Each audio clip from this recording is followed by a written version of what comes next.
Hello dear students, today we are going to learn about vector form of Coulomb's law.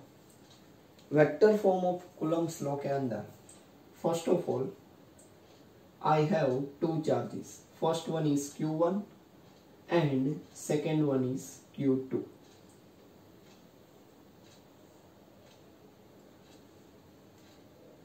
ये दोनों charges के position vectors, इसका है R1 और इसका है R2, राइट। नाउ हमारे पास दोनों चार्जेस जो है they are positively charged particles.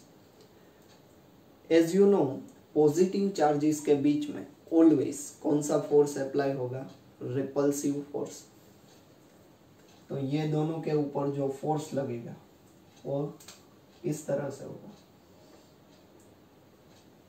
ये वाला जो है इट इज F12 और यहां पर जो है it is F21, right. And this one is vector R21, clear. Now according to the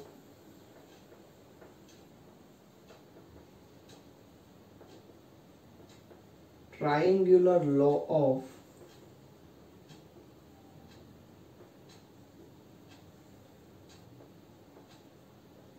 vector addition,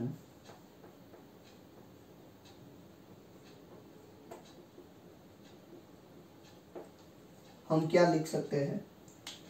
vector R1 plus ये कौन सा वेक्टर है? R21, वो किसके बराबर रहता है? वेक्टर R2 के बराबर, राइट। नाउ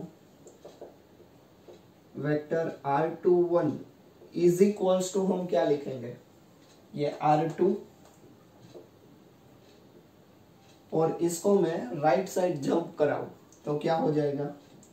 R1 हो जाएगा। That means R21 is equals to R2 minus R1, right? Now, in the same way,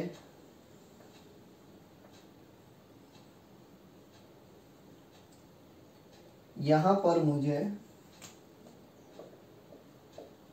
R12 लिखना हो तो मुझे क्या करना होगा? इन दोनों की जो पोजीशन है उसको चेंज करना होगा। That means R1 minus R2, right.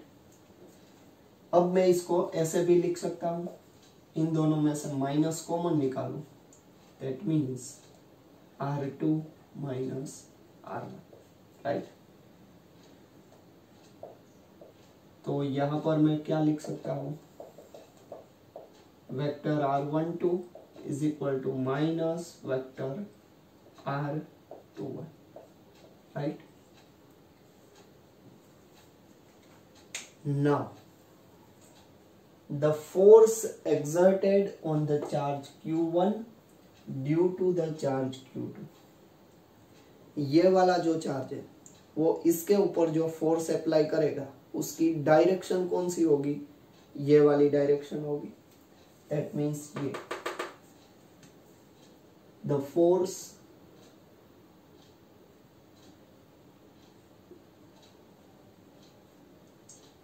on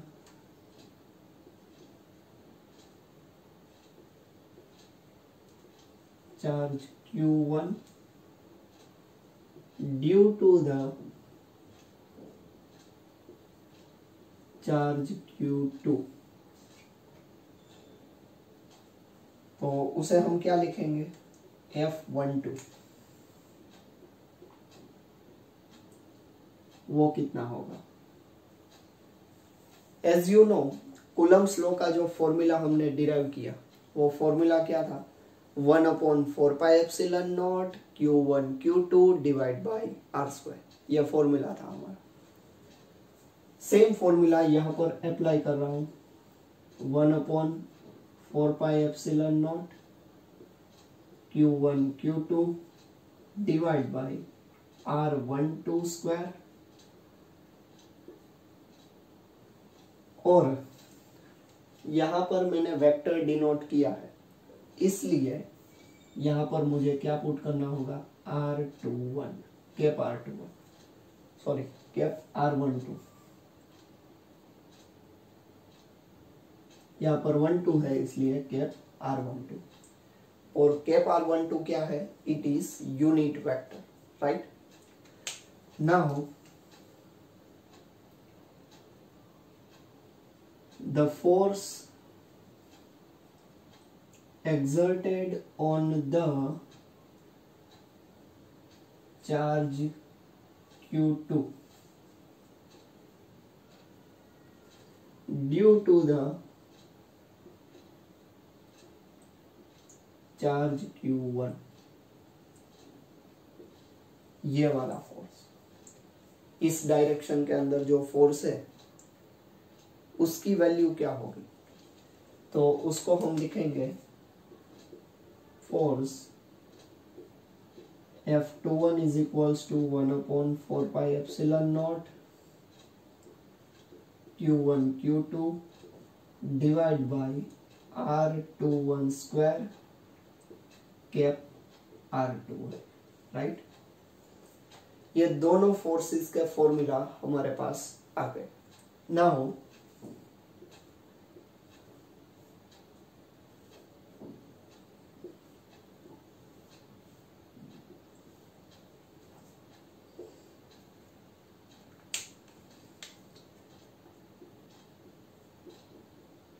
R12 की जो वैल्यू है वो कितनी है, -R21 है, यहां पर हमने प्रूव किया, so that we can say that F12 is equals to -F21, right. तो इसके ऊपर से हम ये भी कह सकते हैं कि जो F12 फोर्स है दैट मीन्स ये वाला फोर्स, और F21 दैट मीन्स ये वाला फोर्स, इन दोनों फोर्सेस की जो डायरेक्शन है they are opposite, right. I am repeating, सबसे पहले हमने क्या किया, according to the vector addition R1 plus R21 is equals to R2, right. इसको यहां पर जंप करवाया, R21 is equals to R2 minus R1। Now R12 लिखना हो तो क्या करना होगा, इन दोनों का जो पोजीशन है उसको हमें चेंज करना होगा, चेंज कर दिया, उसके बाद इन दोनों में से माइनस कॉमन निकाला, तो क्या लिख सकते हैं, R12 is equals to minus R21, right. Now the force exerted on the charge Q1 due to the charge Q2, that means ये वाला फोर्स वो कितना होगा, F12 is equals to 1/4 pi epsilon naught Q1 Q2 divided by R12 square और cap R12, clear. ये लिखना आपको compulsory है, यहाँ पर वेक्टर डिनोट किया है इसलिए। Now the force exerted on the charge Q2, ये वाले चार्ज पर, ये वाला जो चार्ज है वो कितना फोर्स अप्लाई करेगा इस डायरेक्शन के, और वो कितना होगा, F21 is equals to 1/4 pi epsilon not Q1 Q2 by R21 square cap R21, right. But R12 is equals to हमने क्या लिखा था, माइनस R21। यहां पर इन दोनों की पोजीशन अगर मैं चेंज करूं तो मुझे क्या लिखना होगा, F12 is equals to minus F21। तो इसके ऊपर से हम क्या कह सकते हैं, ये दोनों जो फोर्सेस है F12 और F21, इन दोनों फोर्सेस का मैग्नीट्यूड सेम रहेगा, बट उन दोनों की जो डायरेक्शन है वो कैसे रहेगी, ऑपोजिट, राइट। Thank you.